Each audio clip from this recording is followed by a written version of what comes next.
District education officer Kech madam Zamurrad Wahid نے تعلیمی سال 2024 کے سلسلے میں ضلع بھر کے اسکول میں داخلہ مہم کے حوالے سے اپنے دفتر میں پریس کانفرنس سے خطاب کرتے ہوئے کہا کہ ضلع کیچ کے بوائز اور گرلز اسکولوں میں 1 مارچ سے داخلہ شروع ہو چکا ہے جو کہ 15 اپریل تک جاری رہے گا۔ ان کا کہنا تھا کہ اپنے بچوں کو اسکول میں داخل کرائیں، ان کو کتابیں دینا ہماری ذمہ داری ہوگی۔ اسی مناسبت سے یونیسیف کے ایجوکیشن پروگرام کے تعاون سے داخلہ مہم چلائی جا رہی ہے۔ 4 سالاचे बगैर 6 साले गंडुआना अर मातो पिताची गुजारिशें के स्कूला अरा बेदंती लती इन्फॉर्मेशन मशुमारा दैनी के अजदा 1659 में सारी साले टारगेट बुत्ता गंडो एनरोल बुत्ता फिलहाल में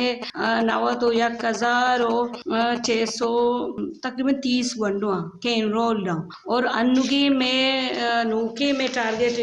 के 19,202 सीओप तकरीबन में स्टूडेंट के मारा एनरोल करे गया ये टारगेट गवर्नमेंट निमगची मारा दिया गुत्ता नु मर्चिगे में एदा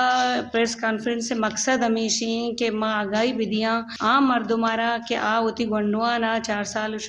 के अच्छी गांव में पूरे माँ खासकर के इस डिस्ट्रिक्ट के मातो पिता ची दसबंदी करा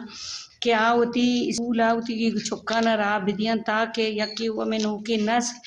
स्कूल बुरो वाना को जानगे नहीं मगर बुरो होती है। इस मौके पर deputy district education officer Hoshab Dilshad Ahmad, assistant director education Makran Akbar Ali, ESP UNICEF Kech के manager Faizur Rehman, additional district education officer Turbat Masood Ahmad और SP केच मेहर जान करीम और दीगर मौजूद थे। वॉच न्यूज़ केच।